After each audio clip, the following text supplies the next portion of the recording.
शिव और शंकर में भेद। वैसे भी कौन मानेगा कि शिव और शंकर अलग अलग है।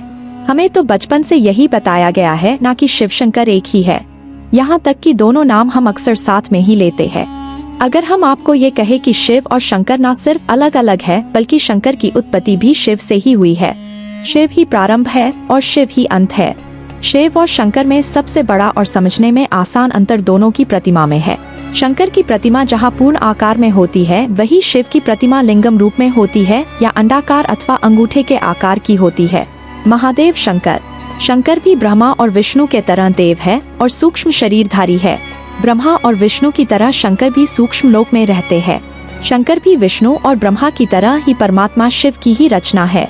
शंकर को महादेव भी कहा जाता है, परंतु शंकर को परमात्मा नहीं कहा जाता, क्योंकि शंकर का कार्य केवल संहार है। पालन एवं निर्माण शंकर का कर्तव्य नहीं है। शंकर से अलग शिव परमात्मा है। शिव का कोई शरीर नहीं, कोई रूप नहीं है। शंकर ब्रह्मा और विष्णु की तरह सूक्ष्म लोक में नहीं रहते। उनका निवास तो सूक्ष्म लोक से परे है। शिव ही ब्रह्मा विष्णु शंकर त्रिदेवों के रचयिता है। शिव ही विश्व का निर्माण, कल्याण और विनाश करते हैं, जिसका माध्यम ब्रह्मा, विष्णु और महेश होते हैं। देखा आपने कि कैसे एक दूसरे से भिन्न है शिव और शंकर। अब आपको आसानी होगी ये जानने की कि किसकी उपासना करते हैं। आप बात को आगे बढ़ाते हुए आपको एक और जानकारी देते हैं। सबका जन्मदिन होता है। क्या आपने कभी सोचा है कि शिव ही एकमात्र ऐसे हैं जिनके जन्मदिन को शिवरात्रि कहा जाता है?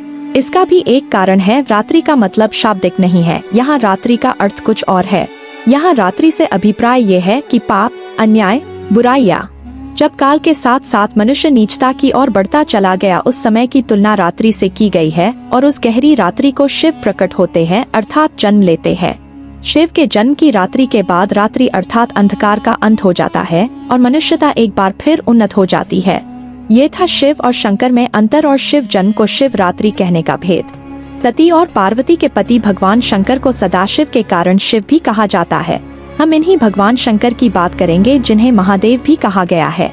भगवान शंकर के बारे में कुछ इस तरह की भ्रांतियां फैली हैं जो कि अपमानजनक है। वे लोग इसके दोषी हैं जो जाने अनजाने भगवान शिव का अपमान करते रहते हैं। यदि आप भगवान शंकर के भक्त हैं तो आपको यह जान और सुनकर धक्का लगना चाहिए, क्योंकि भगवान शंकर हिंदू धर्म का मूल तना है, रीढ़ है। रामचरितमानस में भगवान राम कहते हैं कि शिव का द्रोही मुझे स्वप्न में भी पसंद नहीं। अपराधियों का साथी या उसे नजरअंदाज करने वाला भी अपराधी होता है। शिव के मंदिर में जाने और वहाँ पूजा प्रार्थना करने के कुछ नियम होते हैं। यह सही है कि भगवान शंकर भोलेनाथ है। वे बड़े दयालु हैं, आपको क्षमा कर देंगे। लेकिन आपने उनके मंदिर में जाकर किसी भी तरह से नियम विरुद्ध कार्य किया या अपमान किया है तो आपको माता कालिका देख रही है। भगवान भैरव और शनिदेव भी देख रहे हैं। शैव पंथ पर चलाना या शिव की पूजा करना कठिन है। यह अग्निपथ है। आओ हम आपको बताते हैं कि भगवान शिव के बारे में समाज में किस तरह की भ्रांतियां फैला रखी और उस भ्रांति को अभी तक बढ़ावा दिया जा रहा है। क्या शिवलिंग का अर्थ शिव का शिश्न है? यह दुख की बात है कि बहुत से लोगों ने कालांतर में योनि और शिश्न की तरह शिवलिंग की आकृति को गढ़ा और वे उसके चित्र भी फेसबुक और व्हाट्सएप पर पोस्ट करते रहते हैं। वे इसके लिए कुतर्क भी देते रहते हैं।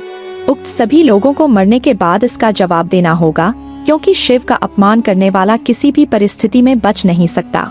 शिव से ही सभी धर्म है और शिव से ही प्रलय भी। दरअसल शिवलिंग का अर्थ है भगवान शिव का आदि अनादि स्वरूप। शून्य, आकाश, अनंत, ब्रह्मांड और निराकार परम पुरुष का प्रतीक होने से इसे लिंग कहा गया है। जिस तरह भगवान विष्णु का प्रतीक चिन्ह शालिग्राम है, उसी तरह भगवान शंकर का प्रतीक चिन्ह शिवलिंग है। इस पिंड की आकृति हमारी आत्मा की ज्योति की तरह होती है। वायु पुराण के अनुसार प्रलयकाल में समस्त सृष्टि जिसमें लीन हो जाती है और पुनः सृष्टिकाल में जिससे प्रकट होती है, उसे लिंग कहते हैं। इस प्रकार विश्व की संपूर्ण ऊर्जा ही लिंग की प्रतीक है। वस्तुत यह संपूर्ण सृष्टि बिंदुनाद स्वरूप है। बिंदु शक्ति है और नाद शिव, यही सबका आधार है। बिंदु एवं नाद अर्थात शक्ति और शिव का संयुक्त रूप ही तो शिवलिंग में अवस्थित है। बिंदु अर्थात ऊर्जा और नाद अर्थात ध्वनि, यही दो संपूर्ण ब्रह्मांड का आधार है। इसी कारण प्रतीक स्वरूप शिवलिंग की पूजा अर्चना की जाती है। स्कंद पुराण में कहा है कि आकाश स्वयं लिंग है, धरती उसका पीठ या आधार है और सब अनंत शून्य से पैदा हो उसी में लय होने के कारण इसे लिंग कहा है। वातावरण सहित घूमती धरती या सारे अनंत ब्रह्मांड, ब्रह्मांड गतिमान है का अक्सधुरी ही लिंग है। पुराणों में शिवलिंग को कई अन्य नामों से भी संबोधित किया गया है, जैसे प्रकाश स्तंभ लिंग, अग्नि स्तंभ लिंग, ऊर्जा स्तंभ लिंग, ब्रह्मांडीय स्तंभ लिंग आदि।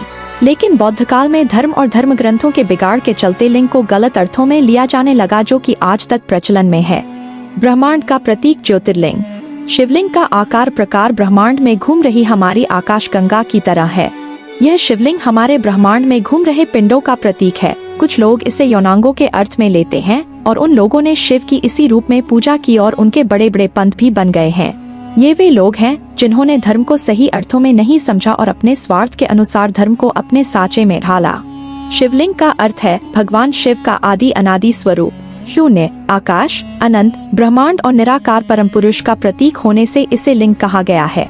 स्कंद पुराण में कहा है कि आकाश स्वयं लिंग है, धरती उसका पीठ या आधार है और सब अनंत शून्य से पैदा हो उसी में लय होने के कारण इसे लिंग कहा है।